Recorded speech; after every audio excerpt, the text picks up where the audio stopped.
Sir ನಿನ್ನೆ ವೇಣುಗೋಪಾಲ್ ಅವರು ಹೇಳಿದಾರೆ ಸರ್ ಯಾವುದೇ ಕ್ಷಣದಲ್ಲಿ ಬೇಕಾದ್ರೂ ಸಚಿವ ಸಂಪುಟ ವಿಸ್ತರಣೆ ಆಗುತ್ತೆ. ಮತ್ತೆ ಹೈಕಮಾಂಡ್ ಹೇಳಿದ್ಮೇಲೆ ಮುಗೀತಲ್ಲ, ನನ್ನ ಹತ್ರ ಯಾಕೆ ಕೇಳ್ತಾ ಇದ್ರೆ? ಅಲ್ಲ, ಈಗ ಯಾರು ಹೋಗ್ತಿಲ್ಲ ದೆಹಲಿಗೆ ಅನ್ನುವಂತ. ಅವರೇ ಇಲ್ಲಿ ಬಂದಿದಾರಲ್ಲ, ಇವರೇ general secretary organisation ESCOM, general secretary incharge ESCOM ಮಾತುಕತೆ ಮಾಡಿದ್ದಾರೆ. ಎಕ್ಸ್-ಸಿಎಂ, ಸಿಎಂ, ಡಿ-ಸಿಎಂ ಜೊತೆ ಮತ್ತೆ PCC ಅಧ್ಯಕ್ಷರ ಜೊತೆ ಮಾಡಿದ್ದಾರೆ. ಅವ್ರು ಹೇಳಿದ್ಮೇಲೆ ಆಯ್ತಲ್ಲ, ನಮ್ಮ ಹೈಕಮಾಂಡ್ ಹೇಳಿದ್ಮೇಲೆ ಮುಗೀತು. ಈಗ ರಾಜ್ಯ ನಾಯಕರ ಅಭಿಪ್ರಾಯ ಸಂಗ್ರಹ ಮತ್ತೆ ಏನ್ ಮಾಡ್ಕೊಳ್ಳೋದು? ಇವರೆಲ್ಲ ಯಾರು ಮತ್ತೆ PCC ಅಧ್ಯಕ್ಷರು ಮತ್ತೆ CM, DCM ವರಿಷ್ಠ ನಾಯಕರು ಎಲ್ಲ ಜೊತೆ ಮಾತನಾಡಿದಾರಲ್ಲ. ಈಗ ಯಾವ್ದೇ ಕ್ಷಣದಲ್ಲೂ ಆಗ್ಬೋದು ಅಂತ ಅವ್ರು ಹೇಳಿದ್ಮೇಲೆ ತೀರ್ಮಾನ ತಗೋತಾರೆ.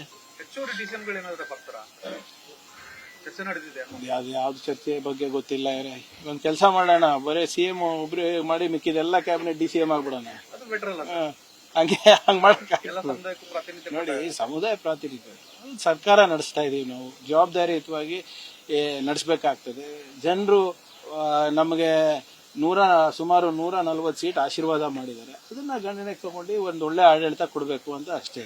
ಇವೆಲ್ಲ ಜವಾಬ್ದಾರಿಗಳು ಯಾರಿಗೆ ಕೊಡಬೇಕು, ಯಾರಿಗೆ ಬಿಡಬೇಕು, ಯಾವ ಮಟ್ಟದಲ್ಲಿ ಕೊಡಬೇಕು, ಯಾವ ಹಂತದಲ್ಲಿ ಕೊಡಬೇಕು, ವರಿಷ್ಠರು ತೀರ್ಮಾನ ಮಾಡ್ತಾರೆ. PCC ಅಧ್ಯಕ್ಷರು ಕೂಡ ಜಿಲ್ಲಾ ಮಟ್ಟದಲ್ಲಿ ನೀಟನ್ನ ಹೋರಾಟ ತೀವ್ರಗೊಳಿಸಿ ಅಂತ ಒಂದು ಆದೇಶ ಮಾಡಿದ್ದಾರೆ ಸರ್. ಅಲ್ಲಿ ಹೇಗಿರ್ತದೆ ಕಾನೂನು?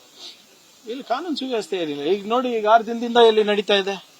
ಫ್ರೀಡಂ ಪಾರ್ಕ್ ನಲ್ಲಿ ಯಾವ್ದಾದ್ರು ತೊಂದರೆ ಆಗಿದೆಯಾ? ಹೋಗಿ ಪ್ರತಿಭಟನೆ ಮಾಡ್ತಾ ಇದ್ದಾರೆ, ಅವ್ರಿಗೆ ಕೇಳಿ. ಸಂಪೂರ್ಣವಾದಂತ ಸಹಕಾರ ನಮ್ಮ ಇಲಾಖೆಯಿಂದ ಕೊಡ್ತಾ ಇದ್ದಾರೆ.